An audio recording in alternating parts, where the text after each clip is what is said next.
Ang kwento ni Tomby. Ang kwentong ito ay hango sa totoong buhay. Mula ito sa isa nating tagapakinig. Naitago na lang natin sa pangalang Kiner. Walang eksaktong taon. Probinsya ng Cebu. Ayon kay Kiner, nagkaroon siya ng malubhang sakit. Ipinatingin sa doktor at sumailalim sa endoscopy. Napag-alaman ng binatang may ulcer siya at kumakalat sa bituka na tila kalmot ng maliit na ibon. Nagdudulot ito ng gastritis na pinagmumula ng pananakit ng tiyan, panghihilab, pagkahilo at marami pang iba. Ang pinakamasaklap, kapag lumala ay maaaring pagmula ng pagdurugo hanggang sa humantong na sa pagdatae ng dugo at ikamatay dahil sa komplikasyon. May mga gamot na nireseta ang doktor. Sobrang mamahal na mga ito kaya kinulang ng pera. Sapilitan siyang kumuha ng mas mura, habang ang iba naman ay hinanap nila sa generikang butika. Ngunit sa likod ng lahat ng iyon, nangangamba ang binata sapagkat nilihim niya sa mga magulang na dumudumi na siya ng dugo. Malaking pagsisisi ni Kiner. Iginugol niya ang sarili sa malupitang trabaho sa syudad at minsan ay nalilipasan ng gutom. Ayon sa kanya, dapat ay karaniwang sakit lamang ito. Ngunit umiinom pa ng alak ang binata ng walang kain. Sa kabila ng lahat, pinagsawalang bahala lamang ni Kiner ang sakit. Ininom ang gamot at nagpahinga ng 1 linggo. Hanggang sa isang umaga, napili ni Kiner na pumunta sa dalampasigan upang mangalap ng kabibe.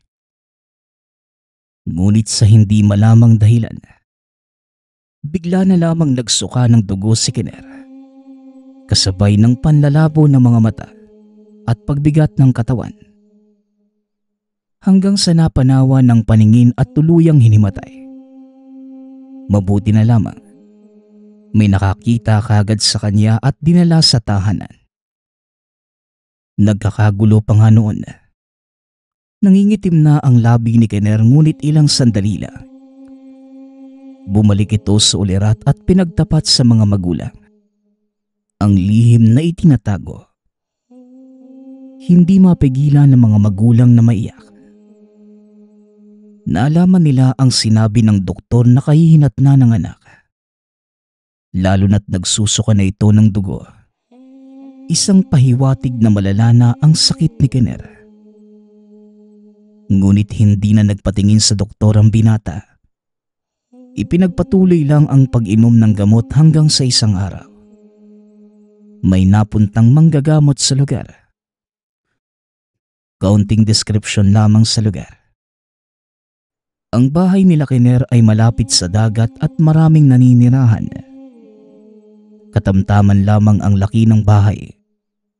Isang palapag ngunit sementado. Meron silang kapitbahay na may karamdamang hika. Bukod pa dyan, madalas itong naoospital dahil sa mahina din ang puso.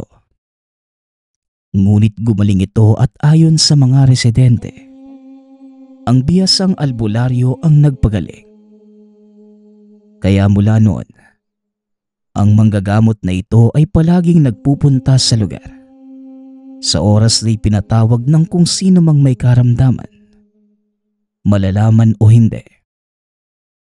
Sa kabutihang palad, napapagaling naman ito lahat ng sumasangguni. Walang tiwala sa manggagamot ang tatay ni Kiner na tawagin na lang natin sa pangalang Lando. Hindi ito nagpapaniwala sa mga lokal at katutubong pamamaraan. At sa halip, hanggat may pera ay mas pipiliin pa rin niyang magpadoktor. At kung wala namang salapi, hihingi ito ng tulong sa gobyerno. Ngunit sa pagkakataong yon, ang nanay niya na tawagin na lang natin sa pangalang Tesing ang kumumbinsi kay Tatay Lando at sinabing wala namang mawawala kung susubukan itong ipatingin sa albularyo. Wala namang nagawa pa si Tatay Lando kung hindi ang mapayuko na lamang. Inantay nila ang manggagamot na mapadaan dahil naroon pa ito sa bandang dagat. Hapon na nang mapadaan ang manggagamot. Tinawag ito ni Nanay Tising na kagad naman siyang binate. Ipinagtapat ni Nanay Tising ang karamdaman ng anak. Sinabi naman ng albularyong susuriin niya ang binata. Nang masilayan sa beranda si Kiner, tinitigan lang siya nito at kitang-kita na sobrang seryoso. Lumapit ito at tumupo sa tabi ng binata. May kung ano itong hinalukay sa bayong hanggang sa may iniangat na garapa. Pinahiga si Kiner at hinawakan ang tiyan. Sinabi ng albularyong malubha ang sakit ng binata. Makikitang nag-aalala ito. Umiiling pa na tila may mangyayaring masama sa kanya. Tawagin na lang natin sa pangalang Saroy ang manggagamot. Hindi magiging madali ang gamutan mo, iho. Hining, dalhin mo nga ang anak mo sa bahay ko bukas ng umaga. Alam kong alam nyo kung saan ako nakatira. Wika ni Mang Saroy. Pagkatapos, nagpayo pa ito na painumin ng nilagang gabon si Kiner. Magdiktik ng dahon ng malunggay at ito ay iinumin ng binata. Kada 2 oras kahit 1 kutsara lang. Tumungo lang si Nanay Tising. Habang si Tatay Lando naman, nakasilip lang sa bintana at halatang hindi naniniwala sa manggagamot. Umalis na si Mang Saroy at wala nang ibang sinabi pa sa pamilya. Kayo na lang ng anak mo magpunta, Teseg. May gagawin ako bukas eh. Wika ni Tatay Lando na tila inuunahan na si Nanay Tising dahil ayaw talaga nitong samahan ang mag-ina. Ginawa naman ni Nanay Tising ang payo ng manggagamot. Kinahapunan, nanguha ng dahon ng gabon at nilaga. Maya-maya ay dinikdik na ang malunggay at pinainom sa anak. Halos masuka pa nga si Kiner dahil sa pait ng katas na malunggay na tila nabaliktad ang kanyang sikmura. Hanggang kinabukasan, pinuntahan na nila ang tahanan ng manggagamot. Bagaman alam ni Nanay Tising ang lugar, malayo ito at sobrang tarik ng daanan. Kaya hindi naging madali ang kanilang pagpunta at pahinto-hinto ng lakad. Halos sumuko na si Kiner dahil sa hilo at panlalamig ng katawan. Ngunit hindi pumayag si Nanay Tising sa sobrang pagdanais ng positibong resulta.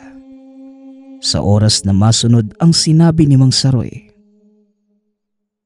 Hanggang sa narating nila ang tahanan ng albularyo, buong akala nila maraming tahanang nakapalibot sa lugar. Ngunit ang nakita lamang nila ay nag-iisang bahay. Doon lang pala sa dalisdis ng bundok maraming nakatira. Si Mang Saroy ay nakadungaw na sa bintana ng maliit na tahanan. Nagawa lamang sa karaniwang kahoy.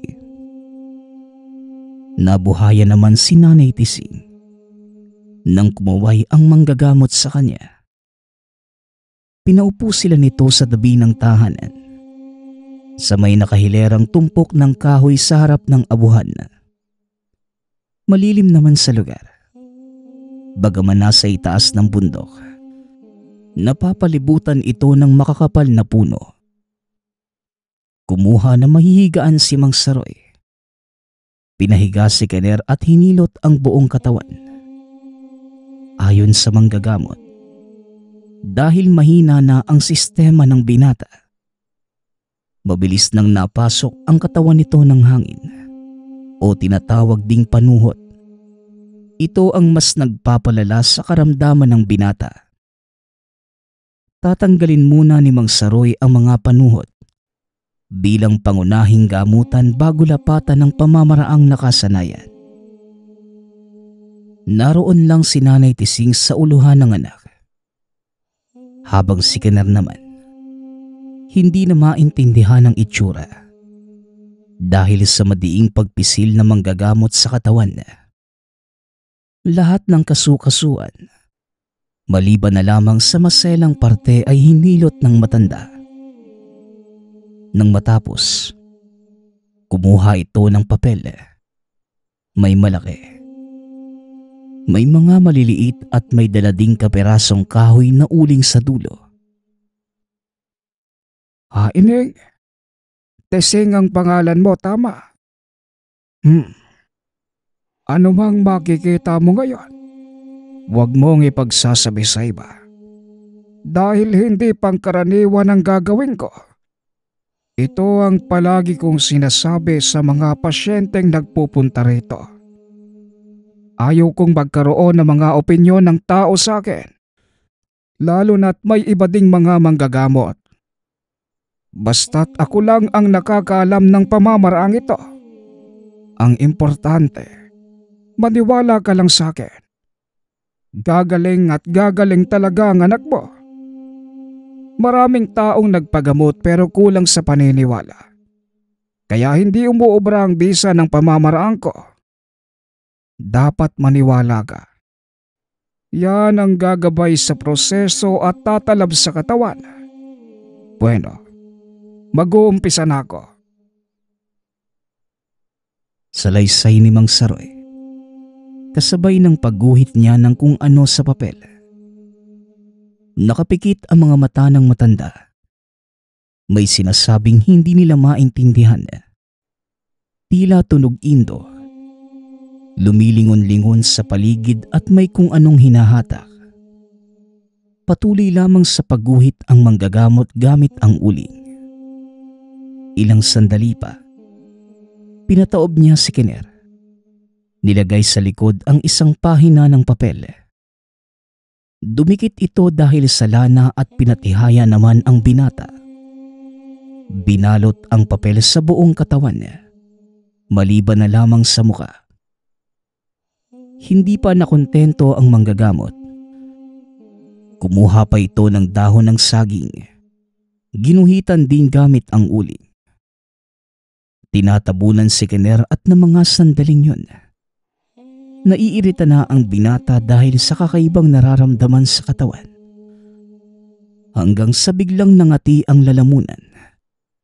Nakaramdam ng pagkauhaw. Napakatagal na ayon kay Kiner. Mga 2 oras nakabalot ang kanyang katawan. Hanggang sa, alam kong nauuhaw ka na. Kapag ganyan, ibig sabihin lang tumatalab ang gamutan. Maniwala ka lang, iho. Ipagpatuloy mo lang ang pagnanasang gumaling. Tsaka huwag mong susukuan ang pag-inom ng gabon at katas na malunggay. Kasama talaga yan sa tuluyan mong pagaling. wika ni Mang Saroy. 1 oras pa ang lumipas. Nakatulog na lamang si Nanay Tising habang nakasandal sa tahanan ni Mang Saroy. Kinuha na ng manggagamot ang mga nakatabon sa katawan ng binata. Kasabay ng pagising niya kay Nanay Tising. Pagbangon ni Kiner, nagpaalam naman si Mang Saroy na aalis lang sandali. Dagdag pa ng albularyo. Antayin lamang siya ng mga ito. May kukunin lamang sa kakawian. May bitbit ang manggagamot na maliit na sugong na tila mag-iigib ng tubig. Tumango lamang ang mag-ina at wala nang ibang sinabi. Habang nakaupo si Kiner sa katre, nararamdaman na niya ang pagginhawa ng katawan niya. At sa pagkakataong yun ay hindi na humihilab ang tiyan. Hanggang sa ganoon na lamang ang panlalaki ng mga mata ng binata Nang mapansin na wala ng guhit ang mga papel, pati na yung dahon ng saging, mga hulma lamang ang naiwan ngunit wala na ang bakas ng uling. Sinabi niya yon sa ina.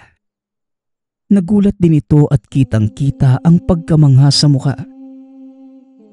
Hinalukay pa ni Kiner ang mga papel. Wala talaga ngunit sobrang init na mga ito. Kaya nagtataka ang binata. Nakakaramdam siya ng init kanina. Ngunit hindi sing-init nang mahawakan ang mga papel. May ihahalin tulad niya ito sa yerong nababad sa init ng araw. Katakatakang matigas din ang mga ito. Maya-maya lang, nakita na nilang paparating ang manggagamot. Pahinto-hinto ito at panayang tingin sa likod na tila nagagalit. Ngunit wala namang nakita ang mag-ina. Mag-isa lamang ang manggagamot. Nang tuluyan itong makalapit, biglang napabuntong hininga si Mang Saroy at ngumiti. Inilapag ang dala sa gilid ng katre at pumasok sa loob ng bahay. Pagkabalik ng albularyo, may dala muli itong maliit na papel. Sinulatan gamit ang tinta. Hinati ng 4 na beses at tiniklop hanggang sa lumiit. Maghanda ka ng lalagyan ng tubig teseng. Ilagay mo ang isa sa mga papel. At kapag natunaw na ang papel, palitan mo ang tubig at ilagay mo ang isa pang papel. 4 ito. Sapat na yan sa 2 linggo. Teka iho, uminom ka ng tubig. Alam kong nauuhaw ka na.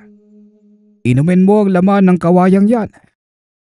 Ay, itong mga bantay talaga ng tubod oh. Nagagalit ang dadamot naman. Pinagbabato pa ako. Napakakukulit talaga ng mga yon.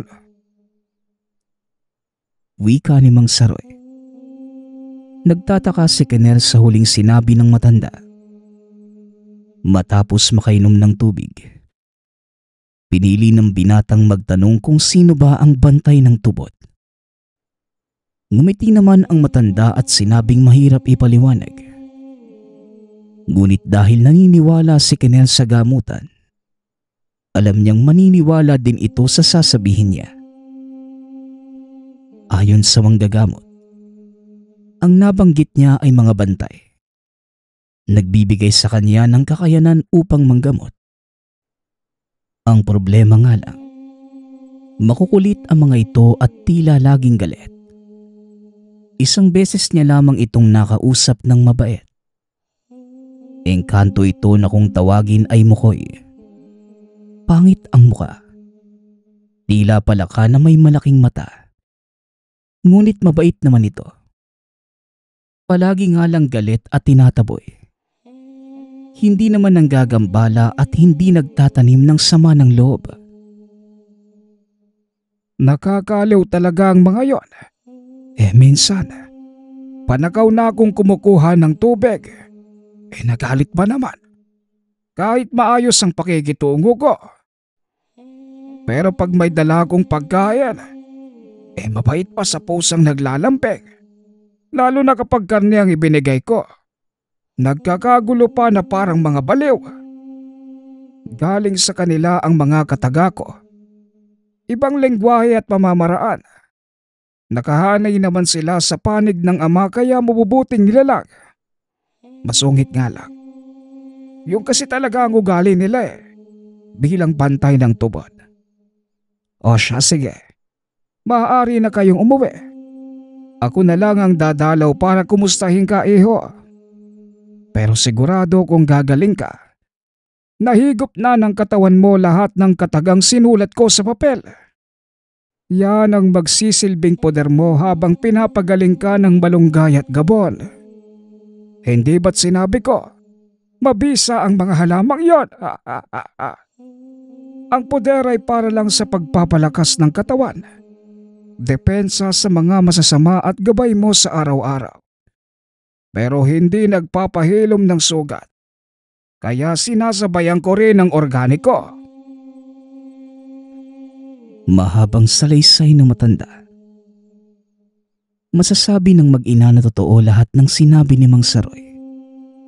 Kung iisipin, may punto at basihan ito sa realidad. Ang mga halamang binanggit ng manggagamot ay literal na panghilom ng sugat. Dinagdag lang ang pagiging matatag ng katawan ng binata. Masasabing kahanga-hanga ang kakayanan ng manggagamot dahil unti-unti nang gumaganda ang kalagayan ni Kiner. Hindi na sumusuka at dumudumi ng dugo. Nahihilo o umihilab ang tiyan at higit sa lahat, bumalik na ang gana niya sa pagkain. Ipinagpatuloy ng binata ang pag-inom ng mga halamang payo ng manggagamot. 1 linggo lang ay nakabalik na siya sa trabaho. Sumigla ang mukha at kitang-kita ang pananaba. Hindi tinanggap ni Mang Saroy ang salapi na inabot ni Nanay Tising. Ngumiti lamang ito at sinabing, gamitin na lamang ang pera sa pangangailangan sa tahanan. 1 linggo pa ang lumipas. Pinili ni Tatay Landong ipatingin muli sa doktor si Kiner. Hindi naman makatanggi ang mag-ina. Bagaman ramdam nila ang paggaling ng binata, ayaw nilang magalit si Tatay Lando. Maniwala man kayo sa hindi. Nang ipasuri muli si Kiner gamit ang endoscopy, wala na ang maliliit na sugat, ni bakas o peklat sa loob ng tiyan. Sobrang namangha ang doktor at sinabing mabisa ang nireseta niyang gamot sa binata. Dahil sa iba, umaabot pa ng ilang buwan ang inuman. Hindi pa nga lubos nagagaling ang sugat dahil sadyang mahirap gamutin ang karamdaman sa tiyan. Habang ang iba naman, hindi malala pero matagal ang gamutan. Hindi na nila binanggit pa kung ano ang ginawa nila para gumaling. Nagpasalamat na lang sa doktor si Nanay Tising. Umalis na sila sa pagamutan. Pagka-uwi ng tahanan, himalang naroon si Mang Saroy. Nakaupo sa beranda habang nakangiti. Sinalubong kaagad ni Kiner ito ng pagbati at pasasalamat. Dala pa niya ang resulta ng endoscopy na ebidensya na wala na siyang sakit. Walang anuman, iho. Mabuti din yung ipinatingin niyo sa doktor para maging kumbensido kayo na gumagana ang ginagawa ko. Nga pala, iho, meron pa akong dalang papel. Ihalo mo sa tubig at palagi mong iinumin. Kahit hanggang 1 taon. Para mas maging matibay pa ang katawan mo at makayanan ang mabibigat na trabaho. Dumaan lang naman ako sa lugar dahil may nagpagamot din sa akin. Tandaan mo, iho, ang paniniwalang walang katumbas ang gagabay sa'yo. Kagaya ng walang katumbas na pananampalataya natin sa Ama. Magkakasama yon sa buhay, Kiner. Wika ng manggagamot. Kaagad din itong nagpaalam para umalis. Habang si Tatay Lando noon, tinawag pa si Mang Saroy at niyayang kumain. Subalit tumanggi ang matanda dahil nagmamadali siya at sinabi, sa susunod na lang siguro, kahit mag-inuman pa sila ni Tatay Lando. Kitang-kita ni Kiner ang simpatya ni Tatay Lando na umaayon na ito sa manggagamot. Nakangiti pa ito habang napapailing at tila namamangha. Dahil sa mga nangyaring yon, si Kiner ay nagkaroon ng interes na matuto sa ginagawa ni Mang Saroy. Binisita niya ito at sinabing gusto niyang malaman ang pamamaraan. Tumango lang si Mang Saroy at sinabing, mas maganda dahil may tagasunod na siya. Hindi na nagkaanak pa si Mang Saroy. Biyudo at hindi na piniling mag-asawa muli. Dinala ng manggagamot si Kiner sa tubod. Nakita niyang isa pala itong bato. na tila sinadya ng kalikasan na maghulmang sandayong o daluyan ng tubig.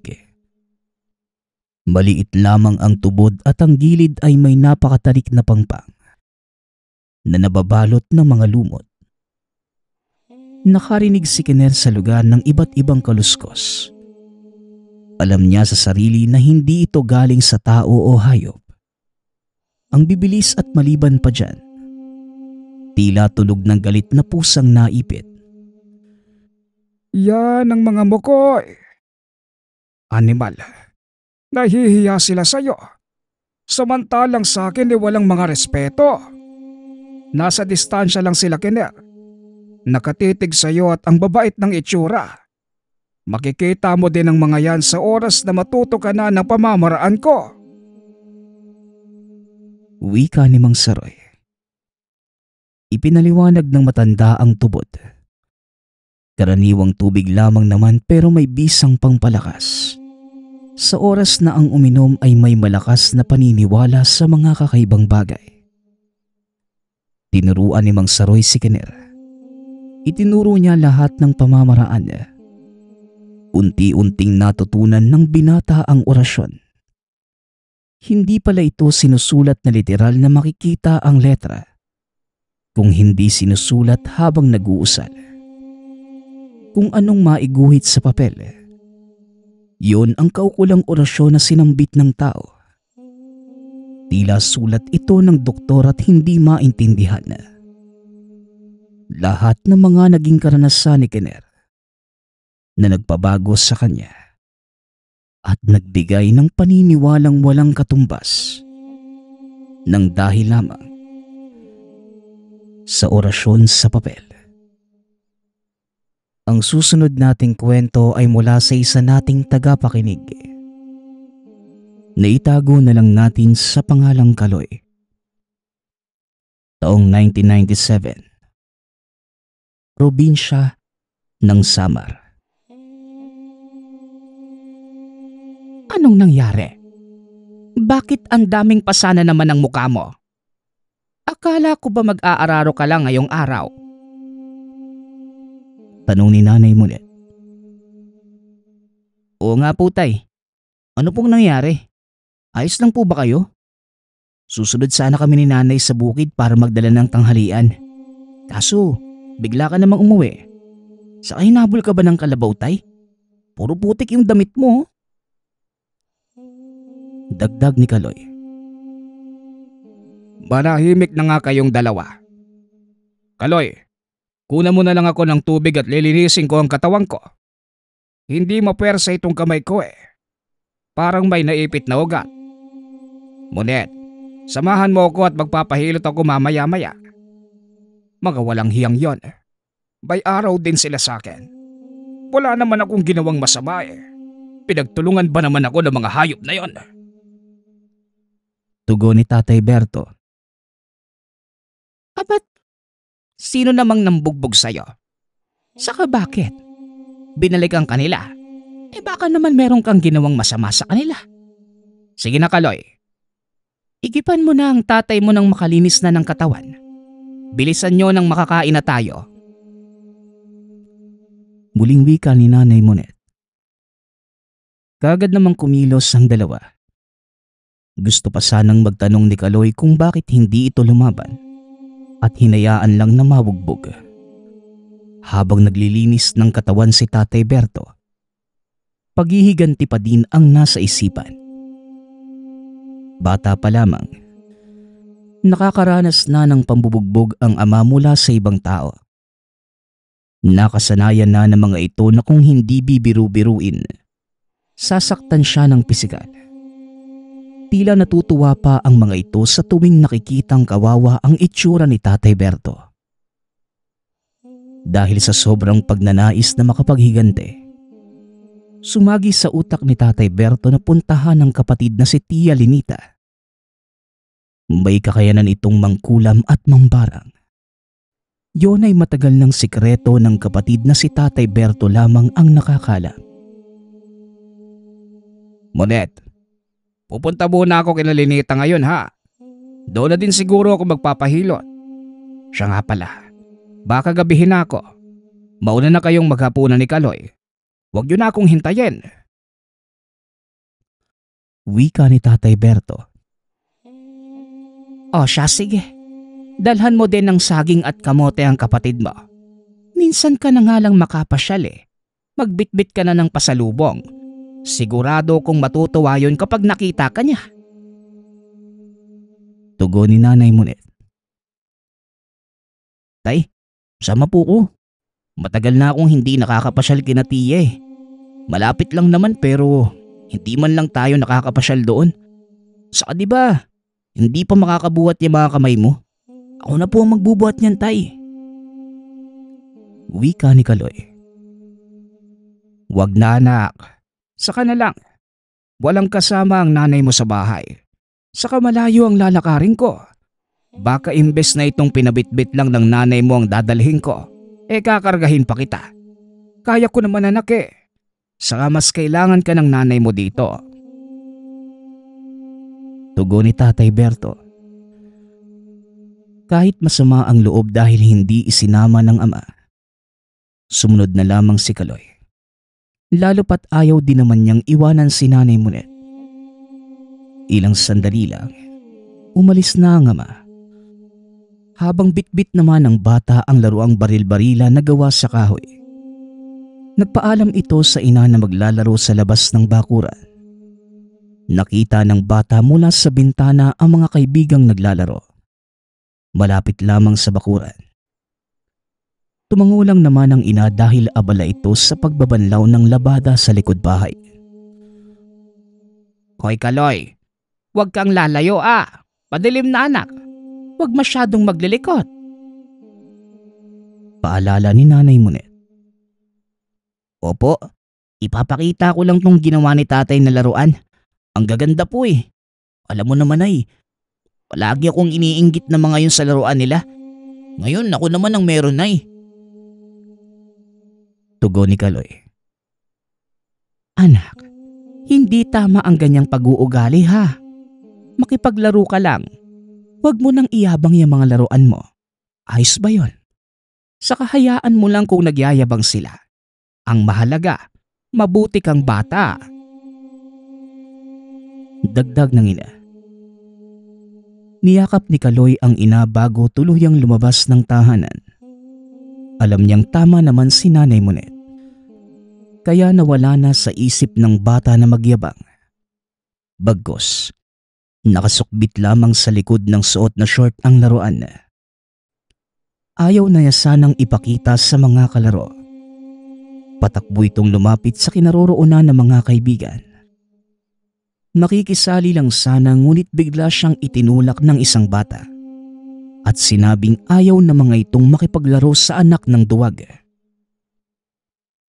Ayaw namin makipaglaro sa anak ng duwag at lampa. Baka maawa kami. Tatay mo lang pa. Wika ng kaibigan. Oo nga, mantagan mo ba naman? Isang suntok lang ng tatay ko. Iyak ka agad yung tatay mong lampa.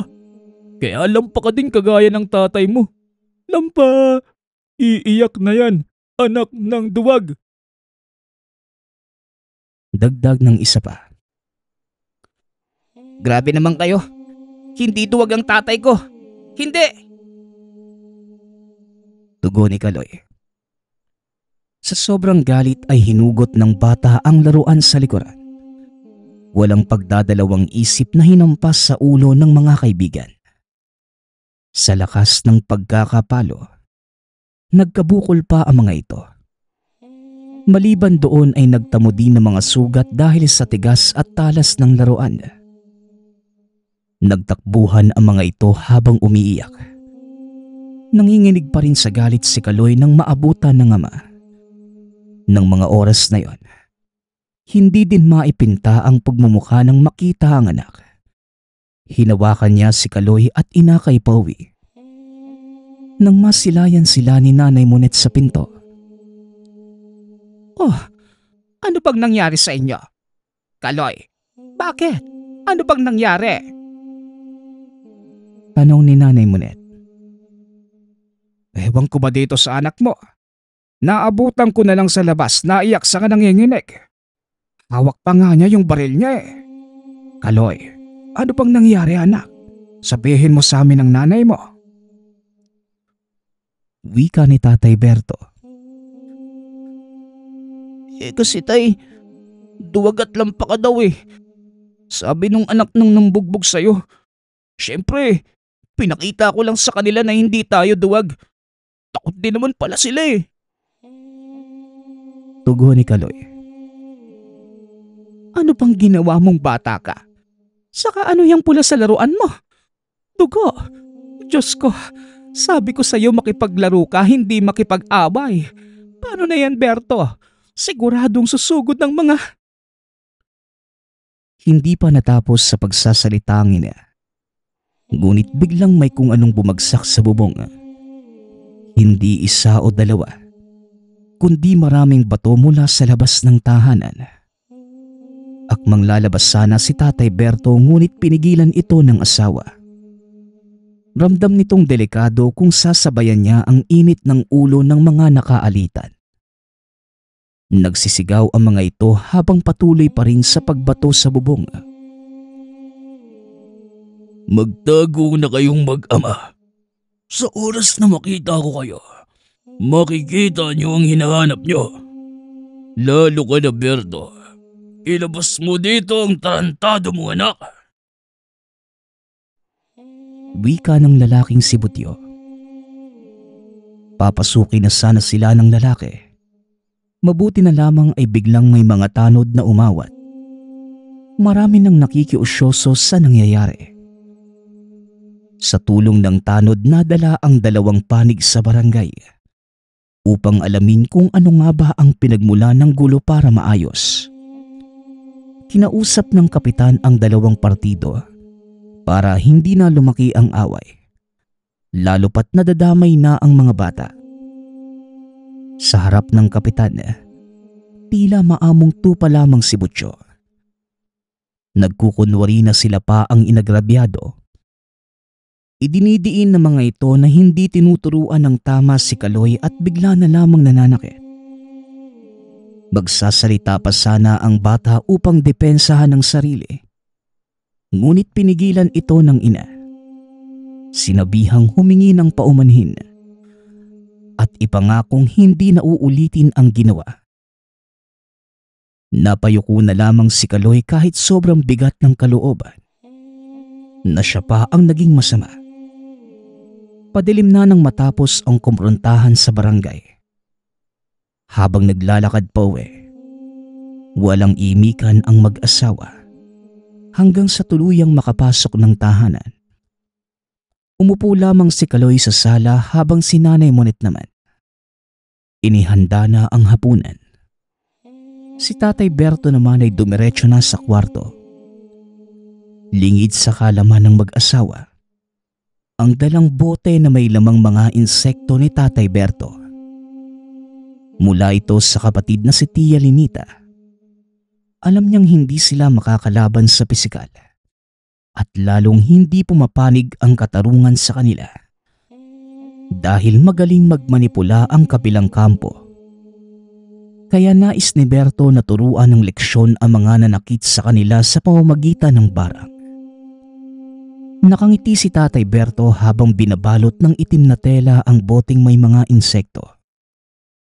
Ipinasok niya ito sa kahon upang hindi makita ng asawa, kasama ng papel na may mga nakasulat na kataga para sa sumpang gagawin. Oh, nasa na kayong dalawa? Nakahain na ang mesa. Dalian nyo na't lalamig ang pagkain. Kaloy, tawagin mo na nga ang tatay mo. Hindi magandang pinaghihintay ang grasya. Ano ba kasing ginagawa mo dyan, Berto? Tanong ni Nanay Monet. Andyan na. May inayos lang eh. Sige na anak. Susunod na ako. Tatapusin ko lang tong ginagawa ko, Monet. Ano bang ulam natin? Saka, ang bilis mo namang magluto. Tugon ni Tatay Berto. Hindi na ako nagluto. Ininit ko lang yung kanin. Napadami ang saing ko kaninang tanghali. Saka ayos na yan. Kasya pa sa ating tatlo. Kaloy, umupo ka na. Nagbukas na lang ako ng sardinas. Wala din naman akong ganang kumain dahil sa nangyari. Hindi ko alam kung magagalit ba ako sa'yo, anak. Saan ba kami nagkulang ng tatay mo sa pangaral sa'yo? Wika ni Nanay Monet. Monet, tama lang ang ginawa ng anak mo. Ano man ang dahilan, kilala mo naman si Kaloy na hindi marunong makipag-away. Saka anak Kaloy, huwag kang gumaya sa tatay mo ha. Nasanay na ang mga loko na sagadin ng pasensya ko, porket alam nilang hindi ako lumalaban. Kaloy, mas mali na hayaan mo silang inaapi ka. Wika ni Tatay Berto. Sila naman po talaga yung nanguni. Gumanti lang po ako. Malas lang nila at hindi nila alam na may dala akong... Tama na nga yan. Kayong dalawa ha. Lalo ka na Kaloy. Hindi pa rin tama na ganun ang gawin mo. Kung hindi mo kayang sabayan ng mga kalaro mo, umiwas ka na lang. At ikaw naman Berto, huwag mong konsintihin niyang anak mo. Hindi natin pinalaking masama si Kaloy. Sabat ni Nanay Monet. Napayuko na lamang ang mag-ama sa sermon ng ina. Hindi na din nila nagawang kumain. Walang imikan ang tatlo. Matapos makapaglinis ng pinagkainan ay dumiretso na sa silid para makapagpahinga. Kinabukasan, maagang bumangon si Tatay Berto dala ang kahon. Ililipat niya ito ng taguan dahil delikado para sa pamilya. Naisipan niyang gawa ng maliit na kubo sa gitna ng palayan, kung saan hindi pupuntahan ng kahit sino, maliban na lamang sa kanya. Bitbit nito ang mga kagamitan at buong araw niya itong inayos. Maliit lamang ito. Akalaing nilagay lamang upang panakot sa ibong kumakain ng binhi at pananim sa lugar. Nang matapos, binuksan niya ang bote at pinasok sa ginawang kubo ang mga insekto. Tinuruan siya ng kapatid kung paano mapapasunod ang mga ito. Ang mga nakasulat na katagas sa papel ay orasyon na kayang mapagana ng kahit sino. Basta't mabigkas ito ng tama. Hindi naman ito naging mahirap kay Tatay Berto dahil bago pa man umuwi noong nakaraang araw, tinuruan na siya ng kapatid. Dagdag pa ni Tia Linita, dapat hindi lagyan na makakain ang insekto. Gugutumin ito ng ilang araw bago gamitin sa sumpa. Iilan lang naman ang binigay ng tiyahin. Pero ayon sa paglalarawan ni Tatay Berto sa mga alaga, ito'y mga bubuyog na mas mahaba ang karayom kumpara sa ordinaryo. Kakaiba din ang mga itsura ng mga ito. Maging ang pulang-pulang mga mata. Maghihintay lamang ng ilang araw bago magsagawa ng mabagsik na sumpa. Bago pa man dumilim, umuwi na si Tatay Berto. Ngunit sa kasamaang palad ay nakasalubong niya muli si Butyo, kasama ang mga kaibigang lasing. Iiwasan na lang sana ni Tatay Berto ang mga ito. Ngunit bago pa man siya makaiwas ay bigla na lamang siyang hinablot. Pinagsusuntok ni Butyo at ng mga kasama nito. Walang kalaban-laban ang matanda habang pinagtutulungan siya ng mga lasing. Halos hindi na makabangon ang ama dala ng mga pasang natamo. Dito na mas tumindi ang galit sa loob ni Tatay Berto. Sa isip-isip niya, gagantihan niya ang lahat ng mga taong gumawa ng dahas sa kanya. Kahit hindi masyadong makatayo, pinilit niya ang sariling makauwi ng tahanan. Ganun na lamang ang pagkabahala ng mag-ina nang makita na halos hindi na makatayo at makalakad ng tuwid dahil sa nangyari. Diyos ko, Berto, ano na naman ba? Diyos ko, anak, dilian mo. Tulungan natin ang tatay mo. Wika ni Nanay Monet. Inilalayan ng dalawa si Tatay Berto ng maayos na maihiga. Monet, tawagin niyo si Ate Linita. Kailangan ko kamo ng tulong. Wika ni Tatay Berto. Kung dalhin ka na lang namin kaya sa sentro, sigurado ko magagamot ka doon. Saka Diyos ko, Berto, bakit nila ginawa yan sa'yo? Tanong ni Nanay Monet. Kailangan ko ang kapatid ko, Monet. Hindi ako gagaling sa gamot lang. Tugon ng ama. Ako na po, Nay. Ako na ang tatawag kay Tia Lenita. Diyan ka na lang po kay tatay. Sige na po, bibilisan ko lang. Wika ni Kaloy. Nilinis ni Nanay Monet ang asawa habang umiiyak. Hindi niya maintindihan kung bakit gano'n na lamang ang ginagawa ni Butcho kay Tatay Berto. Ilang sandali pa, dumating na si Kaloy kasama si Tia Lenita. Hindi ito nagsasalita. Bagkus may dala itong langis na panggamot sa sakit ng katawan niya, maging sa mga pasa. Ayon kay Nanay Monet, ang boteng pinaglagyan ng langis ay may kakaibang amoy. Maging ang kulay nito ay tila pinaghalong mga katas ng kung ano-anong dahon. Gamit ang langis, hinilot niya ang kapatid. Kasabay ng paghilot ay mga katagang binibitawan sa hangin na hindi naman naiintindihan ng mag-ina.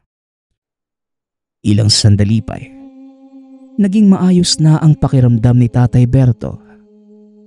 Kahit mababakas pa sa katawan at muka ang mga pasa, tila wala na itong nararamdamang sakit at kagad nang nagpasalamat sa kapatid. Maraming salamat, Ate Lenita. Tama nga si Berto. Magaling kayong manggagamot. Ayos ka na ba, Berto? Kamusta ang pakiramdam mo? Tanong ni Nanay Monet. Magiging maayos na siya, Monet. Pero Berto, ang napag-usapan natin, ako na ang bahala sa mga demonyong lasinggero na yon. Ituloy mo na ang kailangang gawin. Aalalayan kita. Tignan na lang natin kung hanggang saan ang tapang ng mga yon. Wika ni Tia Lenita. Tay, natatakot po ako. Saka di ba, pinagkasundo na kayo sa barangay. Bakit naman sila ganun, Tay? Dagdag ni Kaloy. Niyakap naman ang ina ang anak. Tumingin lang ang ama sa kanila. Walang ekspresyon at ni hindi nagsasalita. Ilang sandali pa ang lumipas. Dala ng paglalim ng gabi. Pinatulog na ng ina ang anak. Samantalang magkasama ang magkapatid na umalis ng tahanan. Ang paalam ni Lenita ay may pupuntahan lamang sila at babalik din pagkatapos. Nababalisa si Nanay Monet ng mga oras na yun. Hindi niya alam kung saan pumunta ang dalawa o ano ba ang gagawin. Dala ng hindi maipaliwanag na pakiramdam, sinamahan niya na lang sa silid ang anak na sa mga oras na yon ay mahimbing nang natutulog. Samantala, pumunta ang magkapatid sa kubong ginawa ni Tatay Berto. Hindi na sila naghintay ng ilang araw. Bagkus magkasama silang dalawa upang maganap ang plano.